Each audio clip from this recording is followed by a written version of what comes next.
Lihat deh, kita harus ngobrol serius sekarang karena dunia wrestling lagi bener-bener geger banget. Baru beberapa minggu lalu di Night of Champions kita ngelihat kejutan yang bisa dibilang paling gokil tahun ini. Sami Zayn, si underdog sejati, bintang yang selalu kita dukung dalam suka dan duka, berhasil matahin semua prediksi di atas kertas. Dia masuk ke pertandingan triple threat ngelawan dua final boss kayak Cody Rhodes dan Gunther, dan gila, dia benar-benar keluar sebagai juara baru Undisputed WWE Champion. Aku nggak tahu kalian reaksinya gimana, tapi aku pribadi benar-benar heboh. Ngelihat Sami megang sabuk emas gede itu, sinematik, indah dan pastinya sangat layak. Tapi kalian harus siap-siap mental nih. Coba tulis di kolom komentar sekarang dan kasih tahu aku kalau aku udah mulai gila. Soalnya, aku ngeliat peta persaingan menjelang Monday Night Raw besok di Chicago, aku ngeliat ada beberapa tanda bahaya besar yang nggak bisa dihindari. Sami Zayn dijadwalin buat pertama kalinya ngebela gelarnya ngelawan Cody Rhodes. Dan di sini, aku bakal bedah sedetail mungkin kenapa momen juara impian ini bakal berubah jadi mimpi buruk total. Kita lagi ngomongin soal pergantian juara yang bersejarah, sekaligus bikin nyesek. Dan ini bakal kejadian di acara mingguan. Yuk, kita bahas dulu kekacauan yang terjadi di SmackDown kemarin, karena tanda-tandanya tuh nggak cuma kelihatan jelas, tapi kayak udah menyala terang benderang. Kemarin di SmackDown, Sami Zayn keluar buat ngebuka acara. Dia pengen ngobrol santai kayak biasa bareng para fans, tapi sebelum dia sempat ngomong banyak, tiba-tiba The American Nightmare keluar. Cody Rhodes masuk ke ring, berlagak kayak bintang yang baik banget, ngucapin selamat ke Sami, terus dia balik badan mau ninggalin ring. Dia mau ngasih panggungnya ke Sami kan? Tapi tebakanmu salah. Sami nggak percaya gitu aja. Sami malah berhentiin Cody di situ. Dia nantang Cody, nyuruh dia buat lepasin topeng babyface-nya, dan jujur aja soal alasan sebenarnya kenapa Cody berdiri di sana. Cody pengen tanding ulang. Pas tensi di antara mereka berdua lagi naik-naiknya, tiba-tiba siapa lagi kalau bukan Jey Uso yang datang motong pembicaraan. Jey sempat ngelakuin gaya dab khasnya bareng Sami, tapi dia langsung to the point. Dia ngingetin semuanya kalau The Bloodline pengen sabuk juara itu, dan dia juga mau ngelawan Sami. Masuklah Adam Pearce yang lagi megang kendali karena Nick Aldis lagi absen. Buat nyelesain kekacauan itu, Pearce bikin pertandingan main event gede buat SmackDown hari itu. Jey Uso lawan Cody Rhodes, di mana pemenangnya bakal ngelawan Sami di Raw kota Chicago besok. Nah, kita semua nonton kan pertandingan utama itu. Cody sama Jey bener-bener tampil gila-gilaan, tapi akhirnya Cody berhasil nembakin Crossroads, dapat hitungan 1, 2, 3 dan resmi dapat tiket ke Chicago. Kalau dilihat sekilas, ini kelihatan kayak jalan cerita wrestling standar yang tensinya lagi tinggi. Tapi pas kita bongkar apa yang terjadi di balik layar dan ngelihat gimana cara WWE bikin alur ceritanya, potongan-potongan puzzle-nya mulai kelihatan jelas. Ini dia 3 tanda nyata yang nunjukin kalau waktu Sami Zayn sebagai juara lagi ngitung mundur ke detik-detik terakhirnya.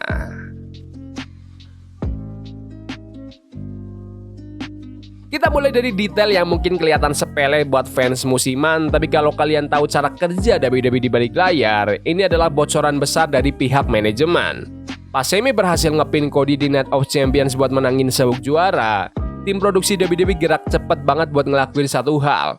Mereka langsung ganti sabuk fisiknya, mereka ngelepas pelat samping custom punya Cody dan masang grafis custom milik Sami Zayn. Ini sih prosedur standar ya. Tapi coba deh kalian cek situs resmi WWE. Coba lihat halaman daftar pegulat resmi dan grafis yang dipakai buat promosiin Raw. Sampai detik ini, WWE belum memperbarui foto profil atau render resmi Sami Zayn sebagai juara. Biasanya, setiap kali ada bintang besar yang berhasil menangin sabuk tertinggi, tim desain WWE bakal langsung siapin foto resolusi tinggi yang keren banget waktu megang sabuk emas di pundaknya, dan langsung diunggah dalam waktu 24 jam. Tapi, Sami masih dipajang pakai foto profil lamanya yang nggak bawa sabuk sama sekali. Kenapa hal ini penting? Karena tim grafis biasanya dapat bocoran soal rencana jangka panjang versus jangka pendek dari perusahaan. Kalau WWE emang berencana bikin Sami Zayn punya masa kejayaan yang bersejarah, berbulan-bulan dan emosional, foto itu pasti udah dipajang paling depan di setiap papan iklan digital mereka. Fakta bahwa mereka bahkan gak repot-repot memperbarui foto profil resminya, nunjukin kalau pihak manajemen tahu betul ini cuma masa juara sementara alias transisi doang. Mereka buru-buru adain pertandingan ulang di brand merah, karena mereka udah tahu siapa yang bakal keluar dari Chicago bawa sabuk itu. Ini cuma taktik sementara dan ini kabar buruk banget buat Sami.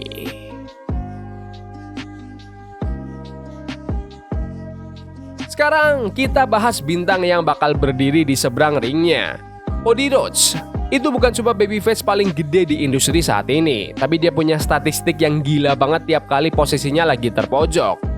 Coba ingat-ingat lagi rekam jejak Cody selama beberapa tahun terakhir. Dia udah pernah ngalahin Roman Reigns, John Cena, Randy Orton, Brock Lesnar. Dia itu juara dunia 3 kali. Tapi ada satu statistik spesifik dan mengerikan yang harusnya bikin Sami Zayn keringat dingin. Cody Rhodes itu nggak pernah kalah di pertandingan tanding ulang atau rematch buat perebutan sabuk. Bintang ini bisa dibilang rajanya rematch di era modern. Yuk kita lihat sejarahnya. Rivalitas bareng Roman Reigns, Cody gagal di WrestleMania 39 dengan cara yang paling nyesek. Terus apa yang terjadi di pertandingan ulang pas WrestleMania 40? Dia berhasil menyelesaikan ceritanya atau finish the story dan ngerebut tahta itu. Rivalitas bareng John Cena. Cody kehilangan sabuk juaranya gara-gara kalah dari John Cena di WrestleMania 41. Bener-bener bikin shock. Tapi pas pertandingan ulangnya dijadwalin buat SummerSlam 2025, Cody langsung bangkit dan ngerebut balik sabuk emasnya. Rivalitas bareng Drew McIntyre. Baru awal tahun ini, Drew ngerebut sabuk dari tangan Cody di bulan Januari. Cody dapat tanding ulang di bulan Maret tepat sebelum WrestleMania, menangin lagi sabuknya dan ngejaga momentumnya tetap jalan. Sejarah udah ngebuktikan kalau pas Cody Rhodes kehilangan sabuk juaranya, itu nggak pernah jadi tanda kekuasaannya benar-benar berakhir. Itu cuma rintangan cerita sementara yang sengaja dibuat biar momen penebusan dosanya nanti kedengaran jauh lebih meledak. Dia punya rekor sempurna buat ngerebut balik tahtanya di kesempatan pertama. WWE memperlakukan Cody sebagai bintang utama mereka, jagoan nomor 1 mereka. Apa iya mereka bakal ngerusak rekor tanding ulangnya yang bersejarah ini cuma di episode Raw biasa? Atau mereka bakal biarin mesin uang mereka ini tetap jalan terus? Di atas kertas, angka-angka ini berpihak banget ke The American Nightmare.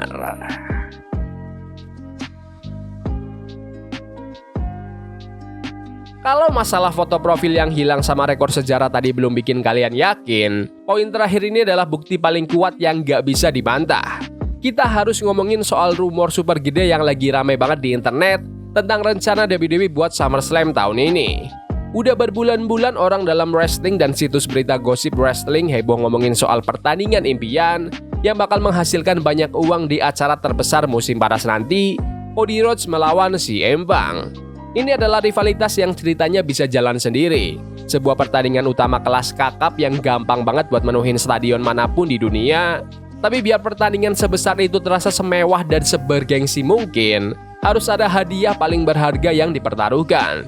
Pertandingan itu butuh sabuk Undisputed WWE Championship.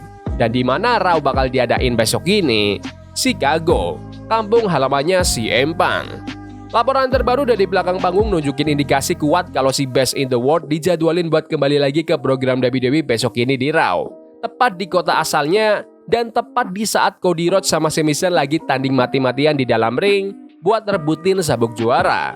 Coba kalian bayangin deh, kalian jadi tim kreatif WWE, kalian punya penonton Chicago yang fanatik dan gampang heboh banget, kalian punya Cody Rhodes yang lagi berusaha ngerebut balik tahtanya dari juara underdog. Kalau Sami Zayn menang dan pertahanin sabuknya, nasib pertandingan utama SummerSlam yang super gede itu gimana? Tapi kalau Cody Rhodes menangin sabuk itu lewat pertandingan yang menguras emosi dan tenaga, terus tiba-tiba lagu iconic Cult of Personality bunyi di seantero arena, wah, atap arenanya pasti berasa mau runtuh gara-gara sorakan penonton. CM Punk bakal keluar natap tajam Cody Rhodes yang baru aja jadi juara dunia 4 kali, dan jalan menuju SummerSlam resmi dimulai dengan pertandingan terbesar tahun ini. Sami Zayn itu pegulat yang luar biasa, tapi bisnis tetaplah bisnis. Pas rivalitas mega bintang kayak Cody lawan Punk udah ada di depan mata dan siap dimulai di kampung halaman Punk sendiri, si juara underdog ini terpaksa harus jadi tumbal. Jujur, aku suka sama Sami Zayn. Kita semua juga gitu. Perjalanan dia menuju puncak itu jadi salah satu hal yang paling seru buat ditonton di dunia wrestling modern. Tapi kalau ngelihat dari belum digantinya foto profil resmi, rekor sempurna Cody di pertandingan ulang, dan bayang-bayang kembalinya si Empang di Chicago, semua jalan nemuin satu kesimpulan yang bikin nyesek. Masa kejayaan Sami Zayn yang indah, penuh drama, dan khas underdog ini kemungkinan besar bakal berakhir tragis besok ini di Raw. Tapi menurut kalian gimana nih? Apa WWE bener-bener bakal ngelakuin pergantian sabuk juara dunia segede ini di acara TV mingguan? Atau kalian mikir Sami masih punya satu mukjizat lagi buat bikin kejutan ke seluruh dunia? Komen pendapat kalian di kolom komentar. Jangan lupa tonton video recap dan review Night of Champions 2026 di mana Sami Zayn akhirnya menangin WWE Championship. Serta subscribe, like, bunyiin lonceng biar nggak ketinggalan berita dan updatean terkini tentang WWE.